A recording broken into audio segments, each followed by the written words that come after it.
Hello everyone, this is Shubh. Welcome back to trading Gupshup. और ये basics to advance series की video number 29 होने वाली है। और इस वीडियो में हम ये देखेंगे कैसे आप स्टॉक्स को आइडेंटिफाई करेंगे, प्रोसीजर क्या रहेगा, किन चीज़ों को देखना है। एंड इसके आगे जो वीडियोस आएंगी वो इन्हीं स्टेप्स के ऊपर आएंगी। ठीक है, तो सबसे पहली चीज़ डायरेक्टली अगर हम समझें तो स्टॉक्स में ट्रेड करना थोड़ा सा डिफ़िकल्ट होता है एज अगर हम कंपेयर करेंगे इंडेक्स से। रीज़न उसके पीछे ये है क्योंकि इंडेक्स एक एवरेज है, राइट, एंड स्टॉक इंडिपेंडेंट है। जैसे कि अगर आप देखेंगे स्टॉक्स, ठीक है, अगर हम इंट्राडे की बात करें, लेकिन अगर पोजिशनल की बात करें तो स्टॉक ज़्यादा बेटर रहेंगे इंट्राडे से। ठीक है, तो एक तरफ हमारे स्टॉक्स हैं, एक तरफ हमारे इंडेक्स है। करेक्ट, ये एक बकेट है। करेक्ट, इन स्टॉक्स की एक बकेट है, जैसे कि बैंक निफ्टी। ठीक है, बैंक निफ्टी अगर हम ध्यान से देखें तो यहाँ पे हमारा आईसीआईसीआई बैंक भी आ जाएगा, यहाँ पे हमारा एसबीआई बैंक भी आ जाएगा। ठीक है, यहाँ पे हमारा कोटक भी आ जाएगा, यहाँ पे हमारा एचडीएफसी भी आ जाएगा, एचडीएफसी बैंक, राइट। तो होगा क्या, इन सभी का एवरेज हमें बैंक निफ्टी में देखने को मिलता है। तो कहीं ना कहीं अगर हम इंडेक्स को देखेंगे, राइट, तो वो ज़्यादा अच्छा प्राइस एक्शन आपको दिखाएंगे, ज़्यादा स्टेबल मूव्स आपको दिखाएंगे। लेकिन अगर हम सिर्फ स्टॉक्स की बात करें तो स्टॉक्स में इंट्राडे बहुत ज़्यादा अगर देखा जाए तो डिफ़िकल्ट हो जाता है अगर हमें एडवांस प्राइस एक्शन नहीं आता है। जो मैंने आपको बेसिक्स टू एडवांस में सिखाया हुआ है, अगर आपने उसको अच्छे से सीखा है तो आप इजीली स्टॉक्स को भी कैप्चर कर पाएंगे। प्लस हमें यहाँ पे कुछ कंफर्मेशन टूल्स का भी यूज़ करना पड़ता है, जैसे कि डेटा का हम यूज़ कर सकते हैं। ठीक है, काफ़ी सारे ट्रेडर्स मुझसे पूछ रहे थे आप बिल्कुल प्राइस एक्शन पे काम करते हो इंडेक्स में, तो क्या स्टॉक्स में भी खाली प्राइस एक्शन देख के काम हो सकता है? बिल्कुल हो सकता है। ठीक है, ज़रूरी नहीं है यहाँ पे आपको डेटा देखना है, बट फॉर कंफर्मेशन हम देख सकते हैं। अब रीज़न क्या है, कंफर्मेशन क्यों लेना पड़ता है? क्योंकि देखिए, स्टॉक्स को मैनिपुलेट किया जा सकता है बहुत ईजीली, राइट। जैसे बैंक निफ्टी को इजीली मैनिपुलेट किया जा सकता है। ठीक है, सिर्फ आईसीआईसीआई और एचडीएफसी बैंक को थोड़ा सा हम मैनिपुलेट करेंगे तो बैंक निफ्टी पूरा मैनिपुलेट हो जाएगा। जैसे रिलायंस में अगर कुछ भी होता है तो पूरा निफ्टी पे हमको असर देखने को मिल जाता है। तो सेम चीज़ स्टॉक्स जो होता है ना, अगर कोई भी लेट्स सपोज नेगेटिव न्यूज़ आ गई, वो एचडीएफसी के लिए पॉजिटिव है लेकिन आईसीआईसीआई बैंक के लिए नेगेटिव है, तो होगा क्या, बैंक निफ्टी तो सस्टेन कर जाएगा क्योंकि एचडीएफसी पॉजिटिव ओपन करेगा, आईसीआईसीआई नेगेटिव ओपन करेगा, तो यहाँ पे तो इंडेक्स मैनेज हो जाएगा, बट स्टॉक्स मैनेज नहीं हो पाएंगे, राइट। तो इनमें वोलेटिलिटी ज़्यादा हमको देखने को मिलेगी, प्लस इनमें थोड़ा चॉपीनेस ज़्यादा देखने को मिलेगा क्योंकि ट्रेड्स इनमें कम होती है एज़ कम्पेयर टू इंडेक्स। ठीक है, तो सबसे पहली चीज़ तो ये देखना है आपको कि आप अगर स्टॉक्स में काम कर रहे हो तो आप फ्यूचर्स में काम करने का सोच रहे हो, ऑप्शंस में काम करने का सोच रहे हो, या इक्विटीज़ में काम करने का सोच रहे हो। ठीक है, मेरा पर्सनल सजेशन ये रहेगा, चाहे आप फ्यूचर्स में काम करिए चाहे आप ऑप्शंस में काम करिए, लेकिन आप पोजीशनल बेसिस पे काम करिए। ठीक है, आप पोजीशनल बेसिस पे काम करिए। और अगर आपको इंट्राडे प्ले करना है तो बेटर है कि आप इंडेक्स में इंट्राडे प्ले करें।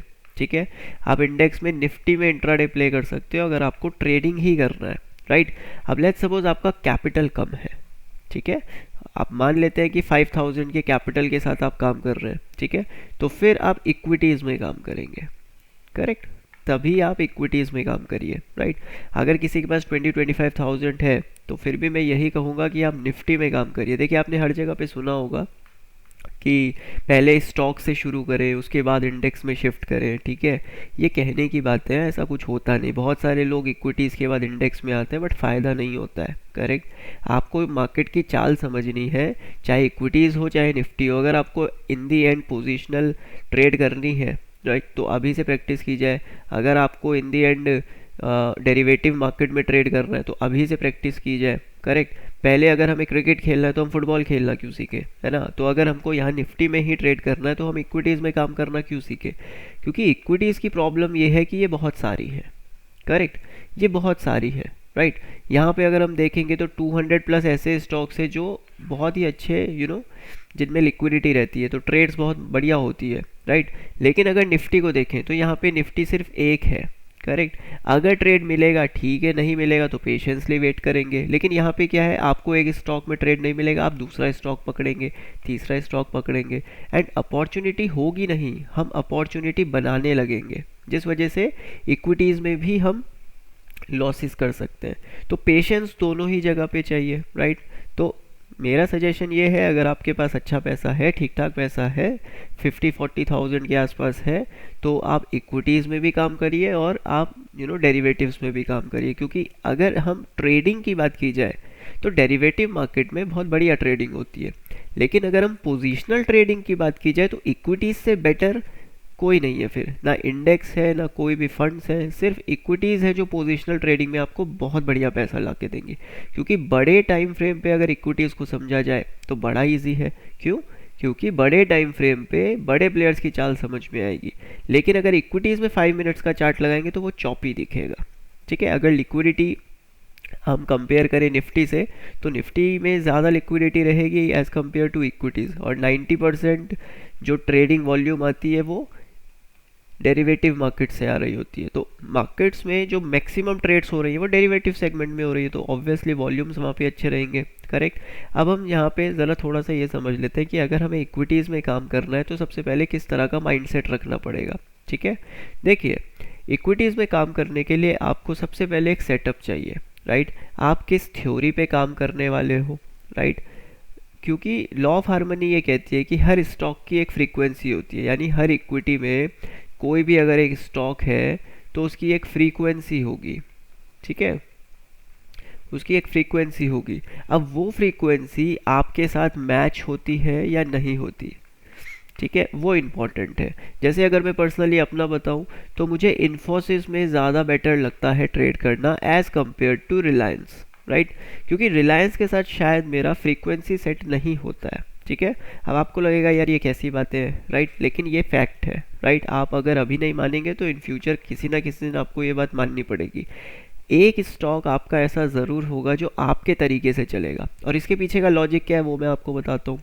क्योंकि इन्फोसिस में जो मैक्सिमम ट्रेडर्स ट्रेड कर रहे हैं, जो बड़े प्लेयर्स मार्केट्स को चला रहे हैं, जो इन्फोसिस में डिलीवरी उठाते हैं, जो पोजिशनल ट्रेड कर रहे हैं, उनका माइंडसेट उसी फ्रीक्वेंसी पे चलता है जिस फ्रीक्वेंसी पे आपका माइंडसेट चलता है। ठीक है। जिस फ्रीक्वेंसी पे आपका माइंडसेट चलता है, राइट। रिलायंस में वो ट्रेडर ट्रेड कर रहे हैं जिनकी फ्रीक्वेंसी आपसे बिल्कुल डिफरेंट है, हो सकती है ये चीज़, राइट। इसीलिए मुझे इन्फोसिस ज़्यादा कंफर्टेबल लगता है, राइट। रिलायंस के मूव समझ में आते हैं बट प्रॉफिट्स नहीं बन पाता, रीज़न वही है। ठीक है। लॉ ऑफ हार्मनी हमें यही बताती है कि आपकी फ्रीक्वेंसी मैच होनी चाहिए जिसके साथ भी आप ट्रेड करिए। तो सबसे पहली चीज़ आपको क्या चाहिए, इक्विटीज़ में आपका एक सेटअप चाहिए, राइट। लेकिन ये सेटअप आप कहाँ इम्प्लीमेंट करने वाले हो, कौन से स्टॉक्स को आप देखने वाले हो, राइट, वो इम्पॉर्टेंट है। अगर हम पोजिशनल ट्रेडिंग की बात करिए, आप चाहे किसी भी स्टॉक में काम करिए, वो एक बिल्कुल डिफरेंट है। लेकिन अगर हम इंट्राडे करेंगे तो इंट्राडे के लिए आपको कुछ ऐसे ही स्टॉक्स पे काम करना है जिससे आपकी फ्रीक्वेंसी मैच करे। ठीक है। तो आपको करना क्या है, सबसे पहली चीज़ जो करनी है, ठीक है, basics to advance series 28 videos आपने ओवरऑल देख ली होंगी। यहाँ पे मैं ये बोलूँगा, अगर आपने एक ही बार ये सीरीज़ देखी है तो कम से कम इसको 3 बार देखिए। ठीक है। 3 बार इस सीरीज़ को देखिए, अपने नोट्स बनाइए, और उन नोट्स बनाने के बाद आपको मैंने एक वीडियो में ये भी बताया है, सेशन 24-25 के आसपास आई थिंक वो सेशन था, कि मेरा ट्रेडिंग सेटअप क्या है। करेक्ट। उसी तरह से आपका भी एक ट्रेडिंग सेटअप बनना चाहिए नोट्स में। ठीक है। उसको आप निफ्टी में भी बैक टेस्ट करिए, उसको आप स्टॉक्स में भी बैक टेस्ट करिए, और एक टाइम पे आप ज़्यादा से ज़्यादा 5 से 6 स्टॉक्स पे ही उसको बैक टेस्ट करिए। करेक्ट।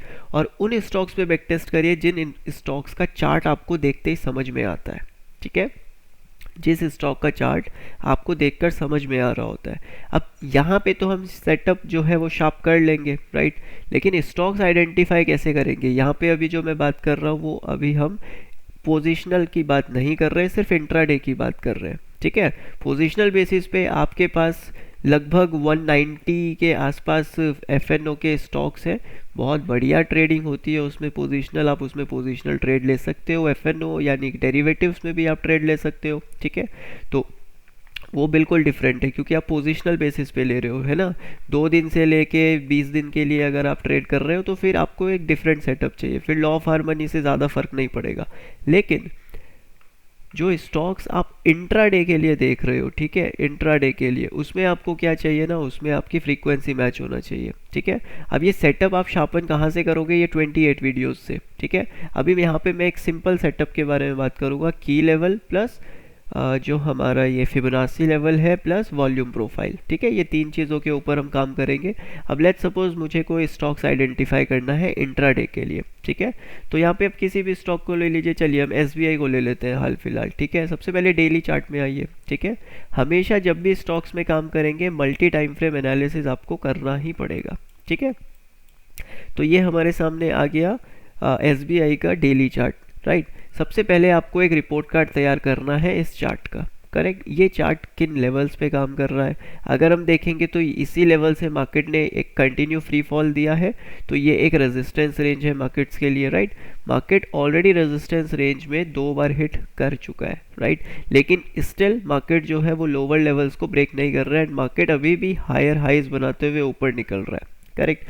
तो एक चीज़ तो ये क्लियर है कि इस स्टॉक का जो ट्रेंड है वो पॉजिटिव साइड पे हमें दिख रहा है अगर हम इंट्राडे की बात करेंगे, ठीक है। अब 30 मिनट्स पे आइए, ठीक है।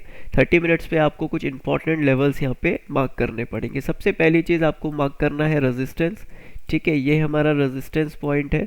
और अब हम मार्क करेंगे सपोर्ट, ये हमारा सपोर्ट पॉइंट है, करेक्ट। ये रेंज एक की लेवल की तरह भी काम कर रही है और यहाँ पे हमको एक सपोर्ट लेवल भी दिख रहा है, ठीक है।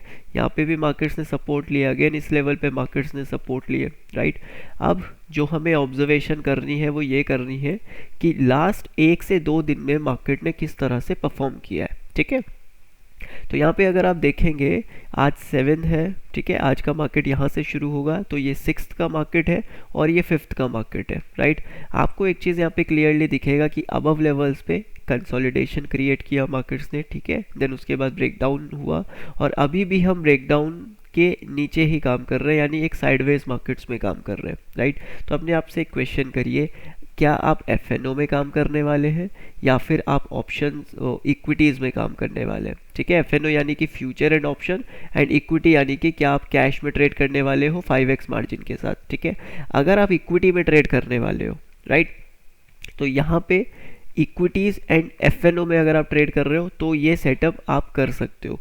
लेकिन अगर आप ऑप्शंस में यहाँ पे काम करने वाले हो तो ये सेटअप आपके लिए प्रॉपर नहीं है, क्योंकि ऑप्शंस में टाइम डीके होगा, करेक्ट। और टाइम डीके हम नहीं चाहेंगे कि अगर हम ट्रेड ले तो टाइम डीके हो, तो हमको ट्रेंडिंग मार्केट्स चाहिए, राइट। ये अभी जिस रेंज के आसपास है वो अभी एक इंटरनल की लेवल के आसपास मार्केट है, राइट। यहाँ पे ये इंटरनल की लेवल है मार्केट का, ठीक है। यहाँ पे रेजिस्टेंस हुआ, ये लेवल से सपोर्ट लिया, अगेन इस लेवल से सपोर्ट लिया, यहाँ पे फिर से मार्केट सपोर्ट ले रहा है, तो ये एक इंटरनल की लेवल के आसपास मार्केट अभी परफॉर्म कर रहा है। तो इस वजह से हम फ्यूचर्स में काम कर सकते हैं, हम इक्विटीज़ में काम कर सकते हैं, बट हम ऑप्शंस में काम नहीं करेंगे, ठीक है। ये चीज़ क्लियर हो गया होगा आपको, ठीक है। अब यहाँ पे एक चीज़ और समझिए, ठीक है। अभी हमने लास्ट 2 दिन में क्या हो रहा है उसको देखा, ठीक है। साइडवेज मार्केट हुआ है, काफ़ी पावरफुल मार्केट रेजिस्टेंस ले रहा है। अब सीधा 5 मिनट्स में हम कुछ लेवल्स मार्किंग करेंगे, राइट। आपको सिर्फ एक चीज़ ये देखना है कि आपको जो अच्छी ट्रेड्स मिलेंगी वो किन एरियाज पे मिलेंगी, वो हमेशा की लेवल्स पे मिलेंगी आपको, ठीक है, स्टॉक्स में। जैसे कि ये एक रेजिस्टेंस एरिया है, ठीक है, ये एक सपोर्ट एरिया है मार्केट का। तो जब मार्केट्स ने यहाँ पे ब्रेकडाउन मिला एंड देन रीटेस्ट किया, तो ये रीटेस्ट पे आपको फिर अच्छी ट्रेड्स मिलेंगी इन स्टॉक्स में, राइट। ऐसा नहीं है कि आपको हर बार इसी सेटअप के ऊपर काम करना है। मैंने आपको एक सेटअप बताया कि मैं यहाँ पे फिबोनाची लेने वाला हूँ एंड मैं वॉल्यूम प्रोफाइल लेने वाला हूँ यहाँ पे, एंड यहाँ पे हम की लेवल्स को देखेंगे, ठीक है, इन तीनों के ऊपर। तो अगर आप ध्यान से देखेंगे तो यहाँ पे हम सबसे पहले ये लगा दिया, ठीक है। उसके बाद हम यहाँ से वॉल्यूम प्रोफाइल उठा लेंगे, ठीक है। ये सेलिंग प्रेशर इस लेवल से इस लेवल तक एक क्रिएट हुआ है, राइट। तो यहाँ पे आपको क्या देखने को मिल रहा है ना, 2 चीज़ें देखिए, राइट। मैक्सिमम वॉल्यूम्स हमें इस रेंज में क्यों देखने को मिल रही है, उसके पीछे का सीधा सीधा लॉजिक क्या है, अगर आप बड़े ध्यान से देखेंगे तो इसी रेंज में मार्केट साइडवेज हुआ है, ठीक है। जस्ट वेट, अरे ओके, इसी रेंज में देखिए मार्केट यहाँ पर साइडवेज हुआ है, तो वॉल्यूम्स तो डेफिनेटली इसी रेंज में आने वाली है, करेक्ट। तो आपको सिर्फ एक चीज़ ये देखनी है कि की लेवल किस रेंज में आ रहा है हमारा, ठीक है। तो लेवल्स कैसे मार्क हो जाएंगे, अगर आप देखेंगे तो ये एक सपोर्ट एरिया था मार्केट्स में, ठीक है। यहाँ पे सपोर्ट क्रिएट हो रहा है, यहाँ पे सपोर्ट क्रिएट हो रहा है, राइट।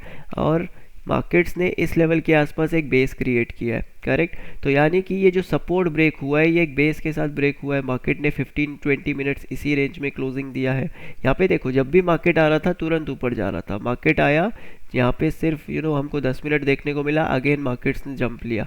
लेकिन अगेन मार्केट जब इस रेंज में आया तो यहाँ पे 1 2 3 तीन कैंडल्स ने होल्ड किया एंड तब हमको एक फॉल देखने को मिला, राइट। तो अभी अगर हम फिबोनाचीज देखेंगे तो एक हेल्दी रिट्रेसमेंट हमको यहाँ पे आ रहा है, राइट। अगर हम वॉल्यूम प्रोफाइल देखेंगे तो इस रेंज में वॉल्यूम प्रोफाइल आ रहा है अबव रेंज के आसपास, राइट। तो कहीं ना कहीं ऊपर के एरियाज पे जो सेलिंग प्रेशर आया है ये वो रेंज है जहाँ पे मैक्सिमम वॉल्यूम्स है, ठीक है, जहाँ पे आपको शॉर्टिंग मिल सकती है ये रेंज के आसपास।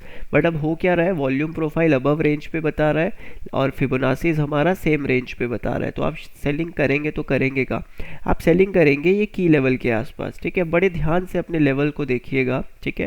मैं थोड़ा सा जूम कर देता हूँ इसको, ओके। सिर्फ इंट्राडे की यहाँ पे बात हो रही है तो बड़े ध्यान से देखिएगा। मैं सिर्फ एक हॉरिजॉन्टल लाइन यहाँ पे लगाने वाला हूँ, ठीक है। ये दो हॉरिजॉन्टल लाइंस मैंने यहाँ पे लगा दिया, राइट। अगर आप देखो यही वो कैंडल का बिल्कुल एक्सट्रीम लो क्रिएट हुआ मार्केट्स में, यहाँ पे यही एक्सट्रीम लो क्रिएट हुआ मार्केट्स में, राइट। और ये हमारा एक की लेवल की तरह काम करेगा, राइट। तो जैसे ही मार्केट इस पूरी रेंज के अंदर एंट्री करेगा ठीक है, तो यहाँ पे आपको ट्रेड्स मिलेगी। आप देखो इसी लेवल से मार्केट ने एक सेलिंग प्रेशर लिया, राइट। वॉल्यूम प्रोफाइल ऊपर है, राइट, बट कंफर्मेशन क्या है कि वॉल्यूम्स स्टिल अबव साइड पे है, यानी वॉल्यूम्स के साथ यहाँ पर सेलिंग प्रेशर आया है। जब इस रेंज का ब्रेकडाउन हुआ है तो उसमें वॉल्यूम्स अवेलेबल है, वॉल्यूम प्रोफाइल हमको ये बता रहा है, ठीक है। फिबोनाची हमको क्या बता रहा है कि ये एक हेल्दी रिट्रेसमेंट है, लेकिन एंट्री और एग्जिट कहाँ करना है, हमको की लेवल को देखकर करना है, राइट। तो एक की लेवल के आसपास अगर हम ये पूरे जोन को मार्क करेंगे तो इस की लेवल के आसपास बिहेव किस तरह का हो रहा है हमको वो पकड़ना है, ठीक है। अब यहाँ पे आप 1 मिनट्स पे काम करिए, स्नाइपिंग एंट्री करिए, वो आपके सेटअप के ऊपर है, ठीक है। उसके बारे में मैं बात नहीं करूँगा क्योंकि हर किसी का अपना सेटअप होता है, करेक्ट। लेकिन आपको जो एंट्री करनी है वो इसी रेंज में करनी है, ठीक है, इस रेंज में। ऐसा नहीं कि ये कैंडल यहाँ क्लोज कर गई तो आप यहाँ एंट्री करेंगे और यहाँ का स्टॉप लॉस लगाना है, नहीं, ठीक है। इस सेटअप के अकॉर्डिंग आपको इसी रेंज में शॉर्ट बनाना है, यहाँ पे शॉर्ट करिए, ऊपर का स्टॉप लॉस लगाइए, राइट। अब आप इसको स्मॉलर टाइम फ्रेम में देखिए या आप इसको स्नाइपिंग एंट्री करिए, वो आपका सेटअप डिसाइड करेगा, ठीक है। इसीलिए सबका सेटअप डिफरेंट होता है, इसीलिए मैं सेटअप नहीं सिखाता हूँ, वो आपका सेटअप अपने आप डिसाइड करेगा, राइट। अगेन अगर हम देखेंगे तो ये एक सेलिंग प्रेशर क्रिएट हुआ, मार्केट्स में कंटिन्यू किया। मैंने आपको एक चीज़ हमेशा बताई है, जो भी फर्स्ट पुल बैक आता है, जो भी पुराने स्टूडेंट्स हैं हमारे, ठीक है, जो यूट्यूब बहुत टाइम से देख रहे हैं उनको ये चीज़ क्लियर होगी, जो फर्स्ट पुल बैक होता है और जो फर्स्ट रिट्रेसमेंट होता है, ठीक है, वो मार्केट में काफ़ी पावरफुल होता है ना, वो रेंज काफ़ी पावरफुल होता है। तो अगर हम फर्स्ट पुल बैक देखें तो ये वो फर्स्ट पुल बैक आया, ठीक है। इस पुल बैक में सेलिंग प्रेशर इस रेंज से स्टार्ट हुआ है, राइट। अगेन जब मार्केट आप देखो इस रेंज में आया तो अगेन आपको एक सेलिंग ट्रेड मिल जाएगा, राइट। अगर आपको बाइंग करनी है तो लोअर लेवल्स के आसपास ही आप बाय करेंगे, ठीक है। लेकिन अबव रेंज में यहाँ पे हमको सेलिंग दिख रहा है। सेलिंग क्यों करेंगे, अगर यहाँ पे हम देखें तो एक हेल्दी रिट्रेसमेंट था, मार्केट्स ने कंटिन्यू किया। अब अगर आप फिबोनाची इस जोन से मार्क करेंगे तो आप किस लेवल पे बेचेंगे, आप इस लेवल पे बेचेंगे। तो क्या ये एक सही एरिया है सेलिंग करने का, नहीं। रीज़न उसके पीछे ये है, अभी हमने देखा जो ट्रेंड था बड़े टाइम फ्रेम पे वो पॉजिटिव था। दूसरी चीज़, स्टेट बैंक ऑफ इंडिया जो भी चार्ट हम देख रहे हैं इसका मार्केट स्ट्रक्चर स्टिल पॉजिटिव है, तो इस वजह से हम इतने एग्रेसिवली शॉर्ट नहीं करेंगे कि हम हर की लेवल पे सेल ऑन राइज का प्लान करेंगे, राइट। हमें बाय ऑन डिप्स देखना है। एंड दूसरी चीज़, अगर थोड़ा सा आप इस हिसाब से मार्केट्स को देखोगे, राइट, तो यहाँ पे एक इम्पॉर्टेंट की लेवल भी आ रहा है, करेक्ट। ये की लेवल इन द सेंस, यहाँ पे आप देखो रेजिस्टेंस लिया, ये रेजिस्टेंस लिया, इस लेवल पे मार्केट्स ने बार बार सपोर्ट लिया, यहीं पे एक बेस बना है, ठीक है। तो ये बेस को ब्रेक करने के लिए इस लोअर लेवल्स पे एक बेस बनना चाहिए, राइट। रैली बेस रैली को कौन ब्रेक करता है, ड्रॉप बेस ड्रॉप, है ना। तो ये चीज़ें हमने पढ़ी हुई है, राइट। तो इस रेंज के आसपास हम सेलिंग नहीं कर सकते हैं, करेक्ट। क्योंकि अगर ध्यान से देखोगे आप तो ये एक हेल्दी मार्केट गया और ये एक हेल्दी रिट्रेसमेंट ले रहा है मार्केट्स, करेक्ट। इसी रेंज से मार्केट ने एक अच्छा मोमेंटम क्रिएट किया है। तो आप देखो ये 50% के आसपास एक हेल्दी रिट्रेसमेंट आ रहा है, ठीक है। तो इस लेवल पे हम शॉर्ट नहीं कर सकते, हम अबव रेंज के आसपास शॉर्ट कर सकते हैं अगर हमें कोई कंफर्मेशन मिले तो, ठीक है। तो यहाँ पे हमको ये की लेवल का कंफर्मेशन मिल रहा है, तो इस लेवल के आसपास अगर हम स्मॉलर टाइम फ्रेम में देखेंगे तो नेगेटिव बिहेव कर रहा है मार्केट्स, राइट। तो ये एक इंपॉर्टेंट जोन हो गया सेलिंग के लिए। दूसरी चीज़, ये पहला पुल बैक रेंज है मार्केट के लिए, राइट। तो जब मार्केट ने प्रीवियस स्विंग्स का, सभी स्विंग्स का ब्रेकडाउन किया और मार्केट सस्टेन हुआ, तो ये पहला स्विंग लगा है, राइट। तो सबसे इंपॉर्टेंट चीज़, जब भी फर्स्ट पुल बैक या फर्स्ट रिट्रेसमेंट के एरिया पे मार्केट आएगा, है ना, ये हमने पढ़ा हुआ है, तो मार्केट रेजिस्टेंस फील करेगा। अगर आपको शॉर्ट करना है, आप यहाँ पे शॉर्ट नहीं करेंगे स्टॉक्स में, ठीक है। थोड़ा सा हम रूल्स के अकॉर्डिंग चलेंगे। ये वो रेंज है जहाँ पे अब आपको शॉर्ट करना है, क्योंकि फर्स्ट पुल बैक का पहला रेड कैंडल यही है। तो पहले रेड कैंडल को आप मार्क कर लीजिए, ठीक है। जैसे ही उसके अंदर आया, अगेन आपको एक रेड कैंडल दिखा, एंट्री कर जाइए इसमें, ठीक है। ऊपर का स्टॉप लॉस लगा लीजिए। टारगेट्स आपके कहाँ पे रहेंगे, जहाँ से बाइंग प्रेशर शुरू हुआ है। इस लेवल से आपका बाइंग प्रेशर स्टार्ट हुआ है, तो इस लेवल के टारगेट्स आपको मैक्सिमम रखने हैं, ठीक है। क्योंकि हम पॉजिटिव मार्केट में है, लेकिन हम नेगेटिव बिहेव को ट्रेड कर रहे हैं, ये चीज़ याद रखिएगा। मार्केट स्ट्रक्चर पॉजिटिव है लेकिन बिहेव नेगेटिव है। तो जब भी बिहेव नेगेटिव होगा, आप इस तरह शॉर्ट करके इतने बड़े टारगेट्स नहीं अचीव कर पाएंगे, ठीक है। लेकिन अगर आप यहाँ पे बाइंग करते हो या यहाँ पे बाइंग करते हो, आप ये लेवल्स के टारगेट को अचीव कर सकते हो, क्योंकि मार्केट स्ट्रक्चर पॉजिटिव पे है, राइट। तो यहाँ पे हमने एक सेटअप यूज़ किया, मैक्सिमम वॉल्यूम्स अबव एरियाज पे थी, एक हेल्दी पुल बैक रेंज निकल के आया मार्केट्स में। लेकिन सिर्फ फ्यूचर्स एंड इक्विटीज़ में काम करेंगे, ऑप्शंस में काम नहीं करेंगे। क्यों? क्योंकि बहुत थोड़ा सा हमको यहाँ पे मोमेंटम देखने को मिलेगा। ऑप्शंस में हम कुछ कुछ सिनेरियोज में ही काम करते हैं, जब मार्केट्स एक बहुत इंपॉर्टेंट एरियाज को ब्रेकआउट्स दे, देन रीटेस्ट करे, या फिर मार्केट मेजर सपोर्ट या मेजर रेजिस्टेंस एरियाज पे कुछ अच्छा बिहेव हमको दिखाए, तब ऑप्शंस में काम करना है, ठीक है। अदरवाइज निफ्टी के ऑप्शंस में काम करिए, वो ज़्यादा बेटर है, राइट। तो यहाँ पे फ्यूचर्स एंड इक्विटीज़ दोनों में हमको बहुत अच्छा मोमेंटम मिला।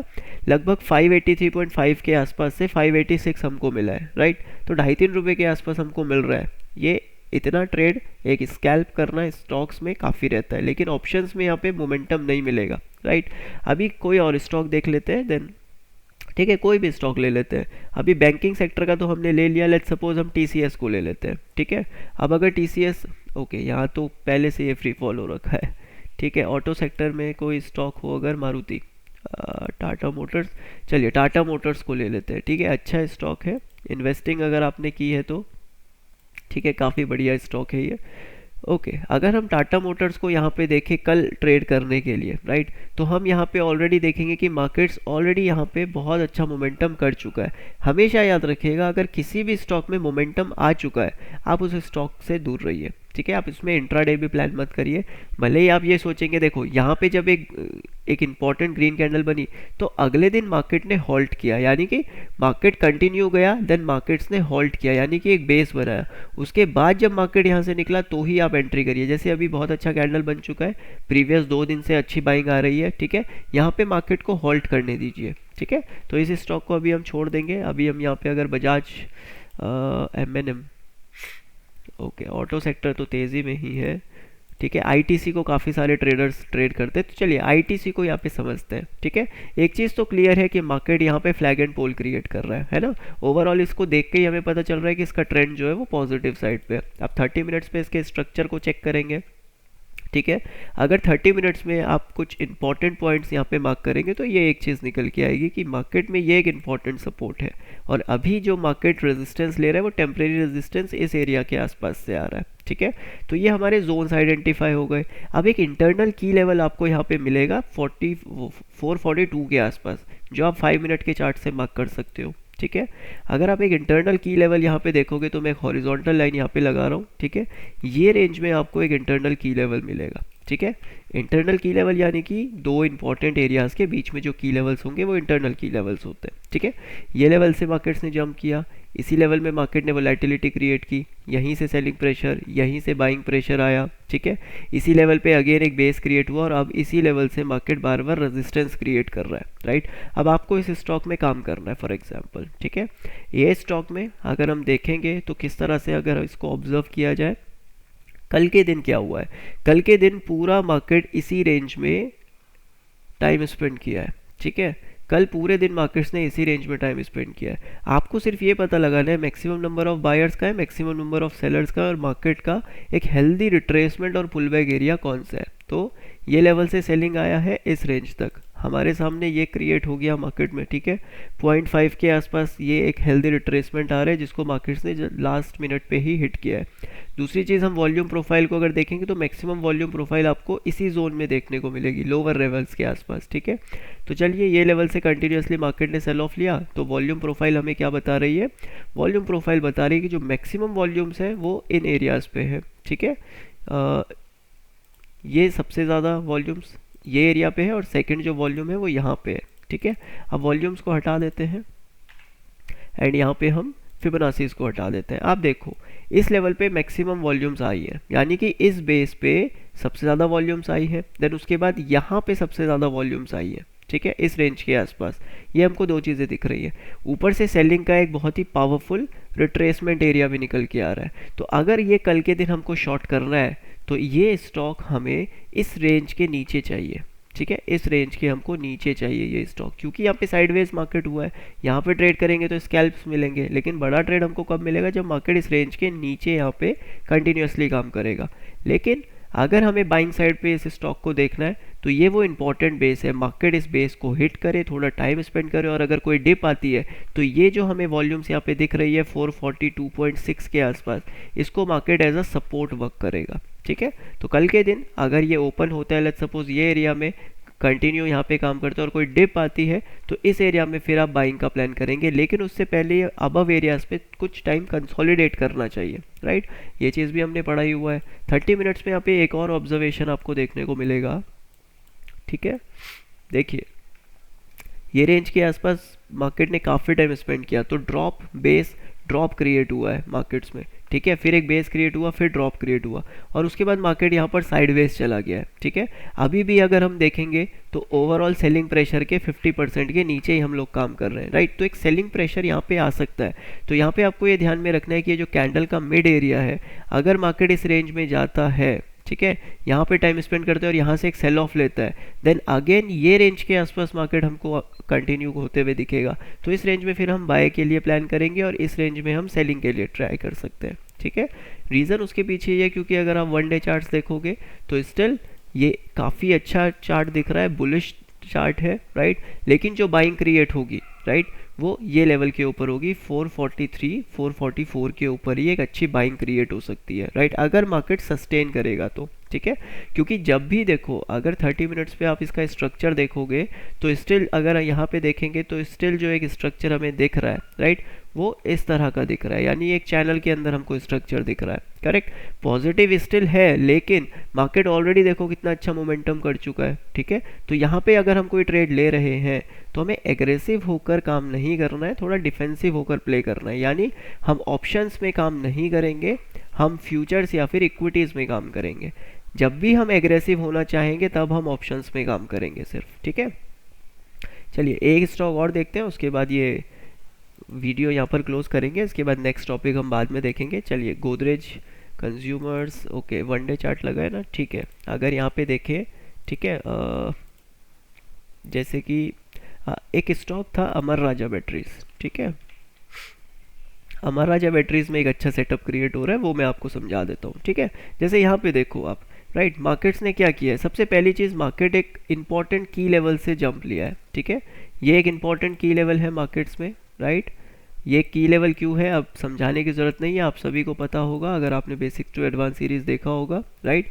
ये लेवल के आसपास रेजिस्टेंस है मार्केट का, ठीक है, क्योंकि जब यहाँ से फॉल आया तो एक बेस बना और यहीं से फ्री फॉल हुआ है मार्केट में, तो ये वो बड़े सेलर्स है जिनकी वजह से फ्री फॉल हुआ है। और मार्केट्स अभी क्या करेगा? अगर मार्केट्स को एक इंटरनल की लेवल्स बनाने हैं तो इस रेंज के आसपास मार्केट क्या करेगा? एक इंपॉर्टेंट की लेवल्स बनाएगा।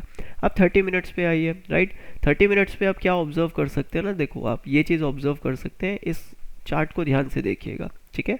यहाँ पे गैप अप हुआ, डिमांड जोन था, सपोर्ट लिया मार्केट्स ने, रेजिस्टेंस रेजिस्टेंस रेजिस्टेंस, ब्रेकआउट, उसके बाद ये वोलेटिलिटी क्रिएट हुई, ठीक है। ऊपर स्टॉप लॉस हंटिंग हुआ, लोअर लेवल्स पे स्टॉप लॉस हंटिंग हुआ, ठीक है। देन अगेन मार्केट्स ने इसी रेंज को एज अ सपोर्ट बनाने की कोशिश की है। तो चांसेस आर वेरी हाई अगर हम इस स्टॉक को ध्यान से समझें, राइट। हालांकि एक अच्छा प्राइस एक्शन नहीं है, लेकिन फिर भी अगर इस स्टॉक को ध्यान से समझे तो 5 मिनट्स में हमारे सामने कुछ लेवल्स निकल के आएंगे। जैसे कि अगर आप देखो तो ये एक चैनल में चल रहा है फिलहाल, ठीक है। ये स्टॉक इस रेंज में एक चैनल पैटर्न में क्रिएट कर रहा है, राइट। तो यहाँ पे आप ट्रेंड लाइन भी लगा सकते हो। पर्सनली मुझे चैनल्स ज़्यादा पसंद होते हैं। और यहाँ पे जिस कैंडल ने सेलिंग प्रेशर लिया उसके 50% से ऑलरेडी एक सेल ऑफ आ चुका है, जिसने ये लो क्रिएट किया था। तो जब तक मार्केट इस लो के नीचे काम नहीं करेगा आप लोग शॉर्ट नहीं करेंगे। मार्केट अगर यहाँ पे आता है, टाइम स्पेंड करता है, नीचे जाता है, अगेन यहाँ पे रेजिस्टेंस लेता है, तो आप यहाँ पर शॉर्ट कर सकते हो। लेकिन हम इसको शॉर्ट इसलिए नहीं करेंगे क्योंकि अगर ध्यान से देखें हम एक चीज़, ठीक है, 30 मिनट्स पे, तो यहाँ पे आपको दो चीज़ें देखने को मिल जाएंगी, ठीक है। पहली चीज़ तो ये है कि ये जो ओवरऑल एक अच्छा सेलिंग प्रेशर क्रिएट हुआ है मार्केट में, ठीक है, इस लेवल से सेल ऑफ आया, बिल्कुल लोअर लेवल्स तक आया, मार्केट 50% को ऑलरेडी हिट कर चुका है। और वो जो मार्केट ने सेलिंग प्रेशर लिया वो अभी तक मार्केट ने ब्रेकडाउन नहीं किया है। तो अगर हम सेलिंग की ध्यान देंगे तो ये रेंज के नीचे हमको एक अच्छा सेल ऑफ मिल सकता है और ये रेंज के नीचे हम इंट्राडे में सेलिंग कर सकते हैं। लेकिन पोजिशनल बेसिस पे अगर ध्यान से समझे बड़े प्लेयर्स किस तरह से प्ले कर रहे हैं, तो ये स्लो एंड स्टडी अभी ऊपर जा रहा है। अगर आपको ये हाईएस्ट एरिया मिलता है तो आप यहाँ पर शॉर्ट कर सकते हो, ठीक है, लेकिन सिर्फ इंट्राडे के लिए, राइट। क्योंकि पोजिशनल बेसिस पे अगर वन डे चार्ट्स को देखेंगे तो ये आपको बिल्कुल ही डिफरेंट दिखेगा। डिफरेंट क्यों दिखेगा? क्योंकि माफ़ कीजिएगा, ठीक है, डिफरेंट इसलिए दिखेगा क्योंकि अगर आप ध्यान से देखें तो यहाँ पे हमको थोड़ा सा पॉजिटिव साइड पे मार्केट दिख रहा है। एक पावरफुल ग्रीन कैंडल क्रिएट हुआ, उसके 50% से मार्केट कंटिन्यूसली रिजेक्ट कर रहा है प्राइस, और एक बहुत अच्छा कैंडल यहाँ पे क्लोज किया है। तो अगर हम पोजिशनल बेसिस पे देखें और हम इंट्राडे बेसिस पे देखें तो यहाँ पे दो चीज़ें हैं, राइट। एक अच्छा कैंडल क्रिएट हुआ है, अगर कल के दिन मार्केट ये प्रीवियस डे के डे हाई के ऊपर काम करता है तो हम बाय ऑन डिप्स की तरफ ज़्यादा फोकस्ड रह सकते हैं, राइट। और ये हमको कैसे पता चला? बड़े टाइम पीरियड से। अब अगर 30 मिनट्स पे देखेंगे तो आज का जो हाई लगा है वो क्या लगा है?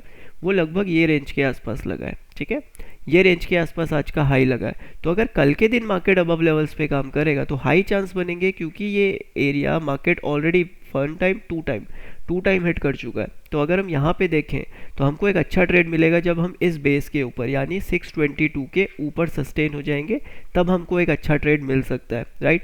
और उसके लिए हम क्या कर सकते हैं, अगर हमें इसी रेंज में कोई बाइंग मिलती है तो हम एक बार रिस्क उठाकर यहाँ पर बाइंग कर सकते हैं, एंड हो सकता है मार्केट हमको 624 628 तक के टारगेट्स भी दे दे, राइट। तो एक हाई प्रोबेबिलिटी सेटअप यहाँ पे क्रिएट हो रहा है, राइट। क्योंकि हम देखें अगर वन डे, तो वन डे में ये प्राइस एक्शन क्रिएट हुआ है। अगर मार्केट्स को सेल ऑफ लेना है तो इसी रेंज से मार्केट सेल ऑफ ले लेगा, ठीक है, क्योंकि यहीं से एक सेलिंग प्रेशर क्रिएट हुआ है 620 625 के अंदर। बट अगर मार्केट्स थोड़ा टाइम यहाँ पे सस्टेन कर जाता है तो अगेन हमको तेज़ी का मार्केट देखने को मिल जाएगा, राइट। रीज़न उसके पीछे ये है, ये स्टॉक के पीछे, क्योंकि 30 मिनट्स पे यहाँ पे आपको क्लियरली क्या दिखेगा, right, market above resistance area से ऑलरेडी रेजिस्टेंस ले चुका है, यानी 623 624 से ऑलरेडी रेजिस्टेंस ले चुका है, और अभी ये एक इम्पॉर्टेंट चैनल में है। अगर ये शॉर्ट करना है आपको तो इस चैनल से नीचे आने दीजिए मार्केट्स को, तब आप शॉर्ट कर सकते हो, या फिर बिल्कुल हायर लेवल्स पे आप शॉर्ट कर सकते हो, ठीक है, अगर आपका सेटअप शॉर्टिंग बताता है। अगर सेटअप बाइंग बताता है तो मार्केट जस्ट अबव लेवल्स पे सस्टेन होने दीजिए, फॉल्स ब्रेकडाउन आने दीजिए, देन अगेन कंटिन्यू करने दीजिए, उसके बाद ही आप लोग इस पे बाय करेंगे, राइट। तो और ये सारा काम हमारा प्रीवियस डे के डे हाई के ऊपर होना चाहिए, करेक्ट। तो होपफुली ये वीडियो में आपको काफ़ी कुछ सीखने को मिला होगा, एंड कोशिश करिएगा जब भी आप स्टॉक्स में काम करें तो मल्टी टाइम फ्रेम एनालिसिस करना है, one day charts, then 30 minutes, then 5 minutes, ठीक है। और जो सेटअप आपका है वो आपको देखना है, ठीक है। लॉ ऑफ हार्मनी आपको पता चल जाएगा जब आप 2-3 महीने बैक टेस्ट करेंगे, तो आपको मूव समझ में आने लगेंगे, और ट्रेड करने के बाद आपको एग्जैक्टली पता चलेगा किस स्टॉक में आपका फ्रीक्वेंसी मैच होता है, ओके। बाकी ये सीरीज़ अभी स्टेप बाय स्टेप आगे बढ़ेगी, जिसमें हम डेटा एनालिसिस भी देखेंगे और मोस्ट एडवांस पॉइंट्स भी देखेंगे, ठीक है, कि हम 5 मिनट्स पे 15 मिनट्स पे किस तरह से एडवांस चार्ट को ऑब्जर्व करते हैं। लेकिन अगर इंटरेस्ट आएगा तो ही ये सीरीज़ आगे बढ़ेगी, राइट। तो कमेंट्स के थ्रू अपने फीडबैक आप दे सकते हो, और ये वीडियो से आपको क्या सीखने को मिला वो आप हमको बता सकते हैं। Thank you so much guys, take care, मिलते हैं नेक्स्ट वीडियो में, तब तक के लिए ख्याल रखिए अपना, बाय बाय।